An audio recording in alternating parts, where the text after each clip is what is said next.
तो गाइस मैं हूं अंकित और आप देख रहे हैं रेसलिंग फैंस नेटवर्क। शुरू करते हैं गाइस अपनी बातों को सबसे पहले सीएम पंक यानी कि बेस्ट इन द वर्ल्ड से।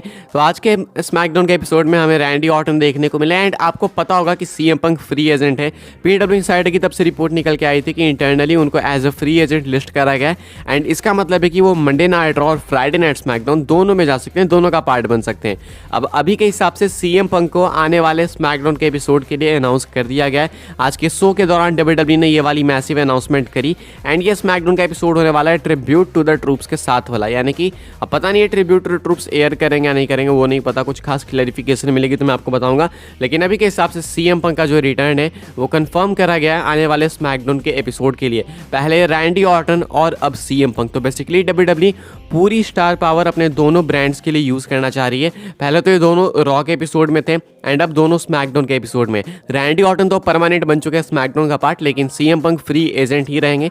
टेम्पररी अपीयरेंस होगी उनकी स्मैकडाउन वगैरह पे, कभी कदार हो जाएगी, लेकिन वो मेजॉरिटी में मंडे नाइट रॉ में ही प्रेजेंट होंगे। अभी के हिसाब से देखना होगा कि अगले वीक स्मैकडाउन में क्या होगा। जो पॉल हेमन के साथ उनका इंटरेक्शन होगा वो बहुत ही ज़्यादा कमाल का होगा एंड इंटरेस्टिंग होगा एंड हेडलाइंस बटोरेगा। आगे बढ़ते हैं गाइस, बात करते हैं अपनी अगली स्टोरी के बारे में जो कि है कार्मेलो हेज को लेके। कार्मेलो हेज क्या लोगन पॉल को फेस करने वाले हैं? क्या उनकी नज़रें हैं यूनाइटेड स्टेट्स चैंपियनशिप के ऊपर? क्या वो चाहते हैं कि वो अपीयर हो मेन रोस्टर में एंड फेस करें लोगन पॉल को?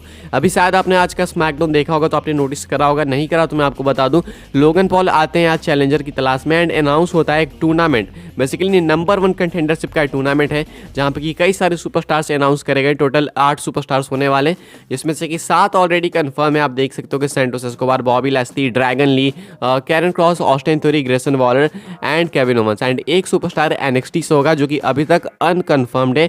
अब यहाँ पे ये कौन होगा, लोगों का क्वेश्चन ये है। एंड अभी आने वाले स्मैकडाउन के एपिसोड के लिए एक 2 matches I guess already announce कर दिए गए क्वालिफायर्स, जिसमें से कि एक Dragon Lee versus Santos Escobar है और एक है Bobby Lashley versus Karrion Kross. तो ये फर्स्ट राउंड होगा इस चैंपियनशिप टूर्नामेंट का। लेकिन यहाँ पे एनएक्सटी का सुपरस्टार कौन होने वाला है? तो यहाँ पे जो गेसेस हैं वो है कार्मेलो हेज के। क्यों? क्योंकि कार्मेलो हेज ने खुद से ये चीज़ टीज करी है।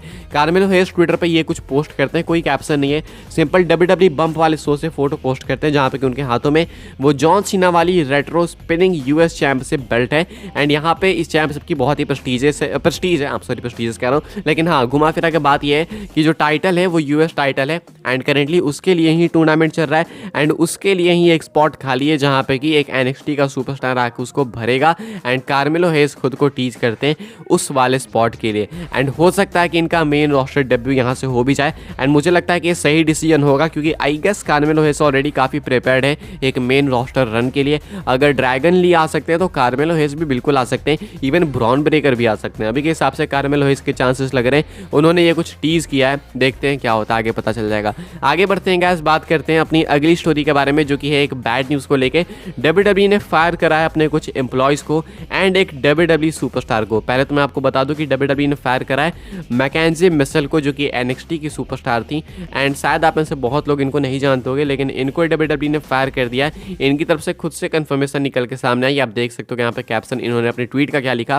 कहती है, today I was released by WW, I met my husband, moved across country from city to Florida for WW NXT and met friends that became like family. I have always said and firmly believe in when door closes another opens. तो कहती हैं कि भाई मैं आज WW से release हो गई। बताती हैं कि एनएक्सटी में उन्हें जो है काफ़ी सारे अच्छे दोस्त मिले जो कि परिवार के तौर पे उन्हें लगे एंड उसके बाद इनका बिलीफ सिस्टम ये है कि जो एक दरवाज़ा बंद होता है तो दूसरा दरवाज़ा खुलता भी है एंड बहुत सही बिलीफ सिस्टम है, बिल्कुल सही कह रहे हैं यहाँ पे मैकेंजी मिशेल।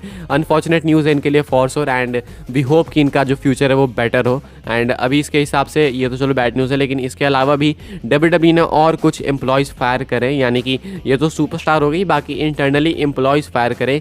ब्रैंडन थर्स्टन की रिपोर्ट का ये कहना है इनका, WW has laid off more corporate employees today according to multiple people at the company.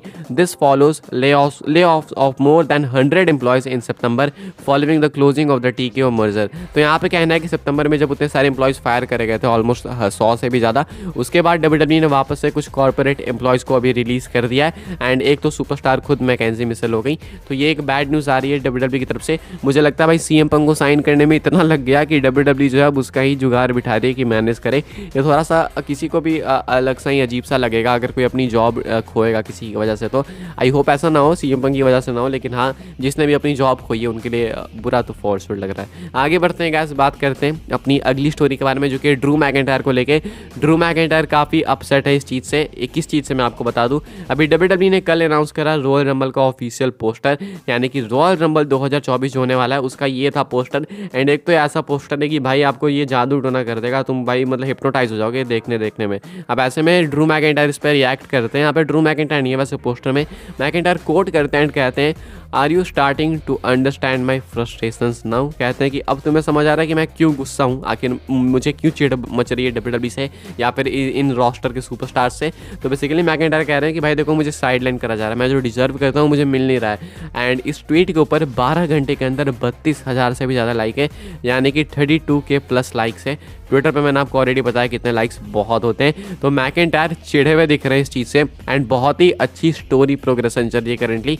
McIntyre का ये हील टर्न, मुझे लगता है ये हील रन बहुत ही ज़्यादा अमेजिंग होने वाला है। अभी के हिसाब से मैकिंटायर कुछ इस तरीके से रिएक्ट करते हैं, थोड़े से वो गुस्सा है। बेली का भी कुछ रिएक्शन आया, बेली भी इस पोस्टर में नहीं है। बेली कहती है कि मैं एज स्टाइल्स की तरह क्यों दिख रही हूँ, हालांकि बेली जानबूझ के कहती है ट्रोल करते हुए कि भाई मैं नहीं हूँ यहाँ पे और एज स्टाइल्स जो कि एब्सेंट है। तो बेली को भी ये बात थोड़ी पसंद नहीं आई। अभी के हिसाब से ये कुछ है मैकिंटायर और बेली की तरफ से update.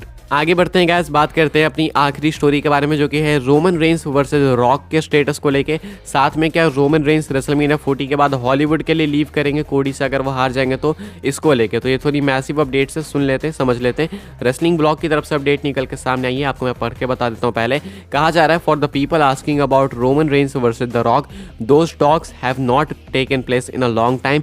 Also the last talk about the Rock at WWE where when the Rock appeared at SmackDown, after that there has not been any conversations at all। तो पहले ये आपको बताता हूँ, जो लोग पूछ रहे हैं रोमन रेंस वर्सेस रॉक के बारे में, उनको बता दिया जाए कि अभी इसके बारे में WWE पिछले कुछ टाइम से बिल्कुल भी बात नहीं कर रही है।